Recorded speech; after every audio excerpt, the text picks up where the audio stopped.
আসসালামু আলাইকুম প্রিয় ভিউয়ার্স, ম্যাথ কলেজের পক্ষ থেকে গণিতের ভুবনে আপনাদের সবাইকে স্বাগতম। আশা করি আপনারা সবাই ভালো আছেন।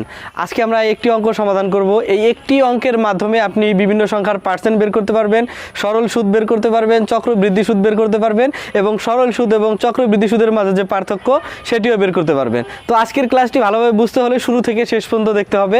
আজকে আমরা সুদ কষার অঙ্কগুলো সূত্র ব্যতীত বুঝে বুঝে সমাধান করার চেষ্টা করব। তো আমি এখানে একটি অঙ্ক লিখেছি যে বার্ষিক 10% মুনাফায় 8,000 টাকার 3 বছরের সরল ও চক্রবৃদ্ধি মুনাফার পার্থক্য কত। বার্ষিক 10% মুনাফায় 8,000 টাকার 3 বছরের সরল ও চক্রবৃদ্ধি মুনাফার পার্থক্য কত, এটা বের করতে বলছে। তো আমি সর্বপ্রথম কি করব, যে এই 8,000 টাকার 10% মুনাফা কত এটা বের করে নিব। তো এই পার্সেন্ট বের করার জন্য আমি দুইটা ট্রিক্স শেখাবো। আজকের ক্লাসটি একটু বড় হবে, আপনারা শুরু থেকে শেষ পর্যন্ত দেখবেন, কারণ প্র্যাকটিক্যালি বুঝে বুঝে শিখতে গেলে একটু সময় লাগে। তো এই যে 8,000 টাকার 10%, 8,000 টাকার 10% 800 টাকা আমরা সবাই জানি, কিন্তু আমরা একটা নিয়ম শিখব যে নিয়মের মধ্যে প্রতিটি সংখ্যারই আমরা পার্সেন্ট বের করতে পারবো। এই 8,000 টাকার কত পার্সেন্ট? 10%। আমরা দুইটা ট্রিক শিখবো পার্সেন্ট বের করার। এই যে যত টাকা যত পার্সেন্ট আছে এই দুটো জায়গা থেকে আমি দুইটা শূন্য কেটে দিব, যে কোনো জায়গা থেকে। তাহলে আমি এখান থেকে একটা কেটে দিচ্ছি, এখান থেকে একটা কেটে দিচ্ছি। তাহলে এখানে থাকতেছে 1 এবং এখানে থাকতেছে 800। 1 আর 800 গুণ করলে কত হবে? 800। তো এই যে 8,000 টাকার 10% হচ্ছে 800 টাকা। এটা ছিল আমার ফার্স্ট ট্রিক্স, যে যত টাকার যত পার্সেন্ট বলবে এই দুটো জায়গা থেকে আমি দুইটা শূন্য কেটে দিব, কেটে দিয়ে গুণ করে দিব, গুণ করে দিলে আমার পার্সেন্ট বের হয়ে আসবে। আর আরেকটা পদ্ধতি হচ্ছে এই যে যত টাকার যত পার্সেন্ট বলবে এই দুটোকে আমি প্রথমে গুণ করব। তো 8,000কে যদি আমি এখন কিন্তু আমি শূন্য কেটে দিব না, এই যে 8,000কে যদি আমি 10 দিয়ে গুণ করি কত হবে? এই 1 দ্বারা 8কে গুণ করলে হবে 8 এবং এখানে 3টা শূন্য, এখানে একটা শূন্য, তাহলে টোটাল শূন্য হচ্ছে 4টা। এবং গুণ করার পরে এই সাইড থেকে 2 অঙ্ক পূর্বে দশমিক বসিয়ে দিব, 1 2। তাহলে এখানে হচ্ছে কি, এখানেও দেখেন এই যে দশমিকের পরে 2টা শূন্য আছে, 2টা শূন্য তো কোনো দাম নেই, তাহলে এখানেও থাকতেছে আমরা 800। তাহলে আমরা এই দুইটা পদ্ধতি শিখলাম। এই দুইটা পদ্ধতিতে আমরা যে কোনো সংখ্যার পার্সেন্ট বের করে নিব। তো আমরা যদি 2টা শূন্য কেটে দিতে পারি তাহলে আমরা আগে প্রথমে কেটে দিব, কেটে দিতে না পারলে তখন যত টাকার যত পার্সেন্ট আছে এই দুইটা গুণ করে 2 অঙ্ক পূর্বে দশমিক বসিয়ে দিব। তাহলে আমরা 8,000 টাকার 10% সুদ পেলাম কত? 800 টাকা। এই 8,000 টাকার 1 বছরের সুদ পেলাম কত? 800 টাকা। তো সুদ সবসময় 1 বছরের বের করা হয়। তো আমরা 1 বছরের সুদ পেলাম 800 টাকা। যদি বলতো এই অঙ্কে যদি বলতো যে 3 বছরের সরল সুদ কত, তাহলে 1 বছরে 800, 3 বছরের কত? 3 দ্বারা গুণ, 3 আসতে 2400। তাহলে 3 বছরের সরল সুদ হইতো 2400 টাকা। তো আমরা একবারে সরল সুদ, চক্রবৃদ্ধি সুদ এবং সরল এবং চক্রবৃদ্ধি সুদের যে পার্থক্যটা আছে এটা একবারে আমরা বের করে নিব।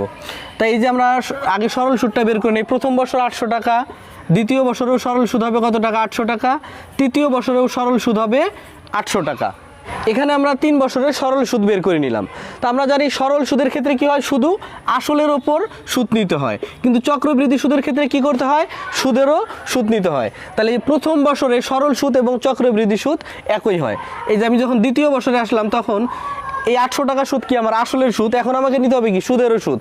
তা আমি যখন দ্বিতীয় বছরে তখন আমি ওপরে যে 800 টাকা আছে এই 800 টাকা, এই 800 টাকার 10% সুদ নিব। 800 টাকার 10% কত হবে আমরা একটু বের করে নেই। এই যে 800 টাকার কত পার্সেন্ট? 10%।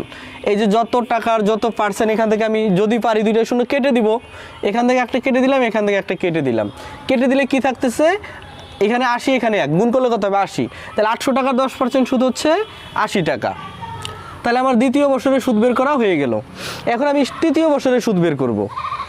এই 800 টাকা কি? এই 800 টাকা হচ্ছে আমার আসলের সুদ, এখন আমাকে নিতে হবে কি? সুদেরও সুদ। তাহলে আমি যখন তৃতীয় বছরে তখন আমার এই উপরে যে টাকাগুলো আছে এই টাকাগুলোর সুদ নিতে হবে। এগুলো কি সবগুলো সুদের টাকা না? এই সুদেরও সুদ নিতে হবে। তাহলে 800 টাকার 10% কত? 80 টাকা। এই যে এই 800 টাকার 10% কত? 80 টাকা। এবং 80 টাকার 10% কত হবে? এই যে এখানে দেখাই দেই, এই 80 টাকার কত পার্সেন্ট? 10%। তাহলে এখান থেকে 1 শূন্য কেটে দিলাম, এখান থেকে 1 শূন্য কেটে দিলাম। কেটে দেওয়ার পরে কি থাকলো? এখানে 8, এখানে 1। তাই 1 আর 8 গুণ করলে কত হবে? 8। তাহলে 80 টাকার 10% হচ্ছে 8 টাকা। তাহলে আমাদের সবগুলোরই সুদ বের করা হয়ে গেল।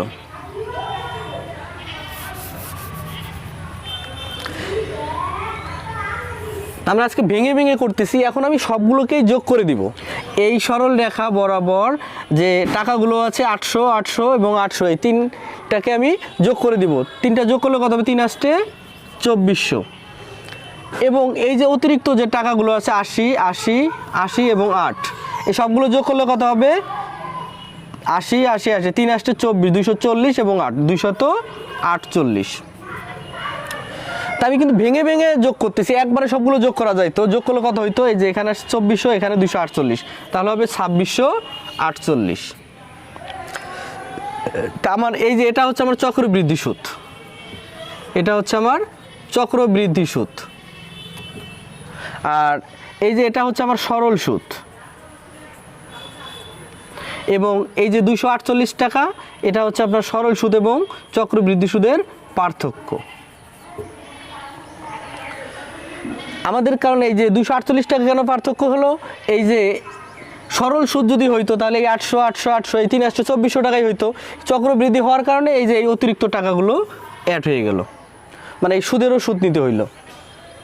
তো আমরা এইভাবে যদি বুঝে বুঝে অঙ্কগুলো সমাধান করি, তাহলে আমরা যে কোনো অঙ্কই যতভাবেই পরীক্ষায় পরিবর্তন করে দেওয়া হোক না কেন, আমরা তার সমাধান করতে পারবো।